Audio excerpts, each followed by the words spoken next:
hari ini aku mau main escape yang seram.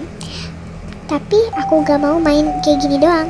Aku mau main sambil baca cerita horor yang ada di internet.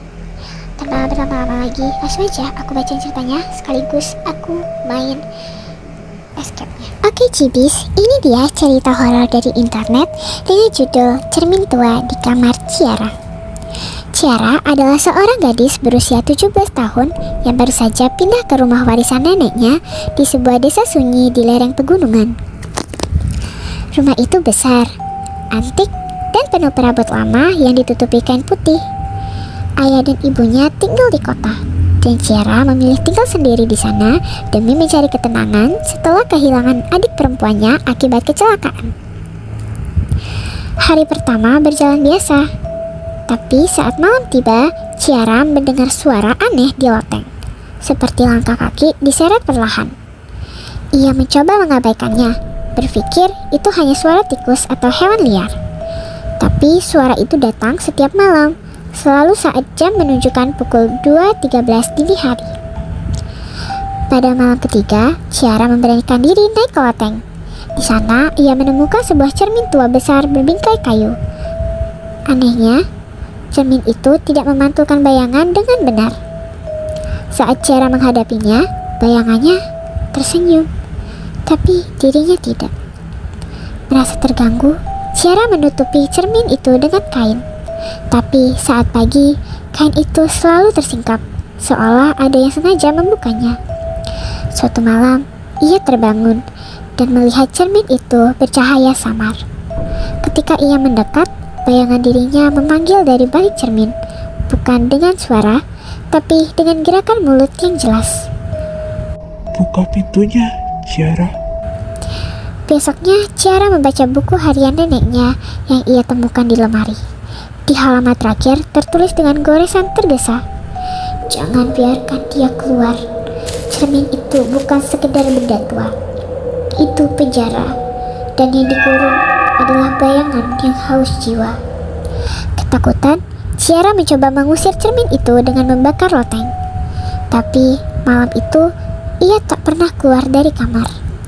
Ketika warga menemukan rumah itu keesokan harinya, hanya ada cermin tua yang utuh di tengah abu, dan di dalamnya tampak bayangan seorang gadis yang terus mengetuk dari dalam cermin. Dan kini, jika kau berdiri terlalu lama di depan cermin, terkadang kau bisa mendengar ketukan pelan dan suara lirih. "Namaku Ciara, bolehkah aku keluar?"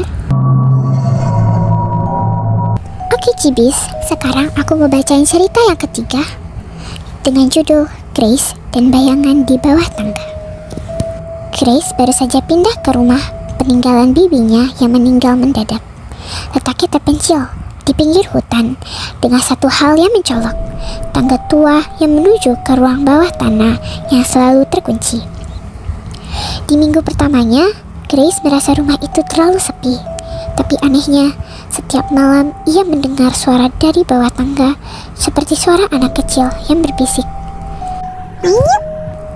Ia mencoba membuka pintu ruang bawah tanah. Tapi gemboknya berkarat dan keras. Saat bertanya pada tetangga sebelah, yang hanya ada satu rumah di radius 1 kilometer, sang tetangga hanya berkata lirih, Kalau kau dengar suara dari bawah tangga, jangan jawab. Apapun yang terjadi, jangan balas. Tapi malam berikutnya, suara itu datang lagi. Kali ini lebih jelas dan menyebut namanya. "Grace, ayo main. Aku kesepian." Grace dengan dorongan penasaran yang melawan logika menjawab dengan satu kata, "Siapa?" Itulah saat semuanya berubah. Gembok yang tadinya tidak bisa dibuka tiba-tiba terjatuh sendiri. Pintu bawah tanah terbuka perlahan, mengeluarkan udara dingin yang baunya seperti tanah basah dan darah tua. Grace menuruni tangga dengan lilin. Tangga itu seakan-akan makin mendalam. Sampai akhirnya ia melihat sebuah ruang kecil dan cermin besar. Dalam cermin itu, ia melihat seorang anak kecil berdiri diam. Punggungnya menghadap, rambutnya panjang, menutupi wajah. Lalu anak itu menoleh perlahan. Wajahnya penuh luka gores dan matanya hitam legam. Akhirnya kita bertemu, Grace.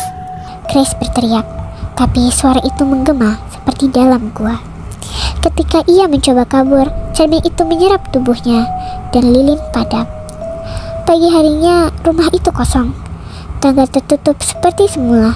Tapi yang aneh, di kaca jendela depan rumah, orang-orang bisa melihat pantulan seorang wanita muda mengetuk dari dalam, menangis dan berbisik.